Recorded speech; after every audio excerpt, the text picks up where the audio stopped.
आज दिनांक 29 एप्रिल. आजच्या प्रवचनाचा विषय पैशाच्या आसक्तीत राहू नये. कामवासना आणि पैसा ही दोन्ही परमार्थाला विघातक आहेत.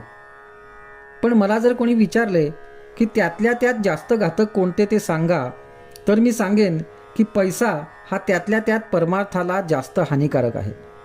पैसा हा भगवंताची निष्ठा फार कमी करतो. भगवंताने आपल्याला पैसा दिला आहे, तो आपण सत्पात्र आहोत म्हणून का दिला आहे? यासाठी भिकाऱ्याला पैसा देताना उगीच वाद घालू नये. तसे करणे म्हणजे काही न करण्याची बुद्धी होय. एखादा त्यागी मनुष्य सर्व देईल पण स्व देणार नाही. स्व देऊन मग सर्व ठेवले तरी चालेल, पण सर्व देऊन स्व ठेवला तर ते मात्र चालणार नाही. म्हणजेच मी देतो ही भावना राहिली तर सर्वच देणे वाया जाते. मुख्य म्हणजे त्यातली वासना गेली पाहिजे, तर खरे सुख लागते. देह हा पाया धरून त्यावर इमारत बांधू लागलो तर इमारत पक्की कशी होणार? मी माझा देह म्हणतो, पण ताप येणे न येणे, इजा होणे न होणे हे आपल्या हातात आहे का? मी माझे रक्षण करीन असे म्हणतो, पण वाटेत ठेच लागून पडल्यावर लोकांनी मला घरी आणावे लागते. म्हणजे जीवित किती परस्वाधीन आहे. देहाने कितीही कार्य केले तरी ते कळसाला नाही पोचणार. अभिमानाने केलेले कार्य कसे कळसाला पोचणार? एक भगवत इच्छेने कार्य केले तरच ते शेवटाला जाते.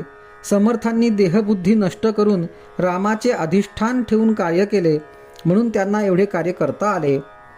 जो भगवंताचा झाला त्याचेच कार्य पूर्ण झाले आणि त्यालाच खरे समाधान मिळाले. राजाच्या पोटी आलेले देखील भिकारी होऊन जातात. मग मी संपत्तीचा कुठे गर्व करावा? पैशाने प्रेमात बिघाड येतो आणि अगदी जवळचे नातेवाईक सुद्धा दूर होतात. मी खरे सांगतो, पैशाच्या आसक्तीत तुम्ही राहू नका. ही आसक्ती नाहीशी करण्याचा सोपा उपाय म्हणजे संत समागम हाच होय. आज खरे संत कुठे आहेत असे आपण म्हणतो, पण आम्हाला संत भेटावा ही तळमळच खरी लागलेली नसते. संतात संतपणा दिसत नाही याचे कारण आमच्यात तळमळ नाही. सत्ययुगात जो राम होता तोच आजही आहे, पण माझा भावच कमी झाला, त्याला काय करावे? संतांना आपण खोटेपणा देतो, पण माझा भाव शुद्ध नाही हे नाही जाणत.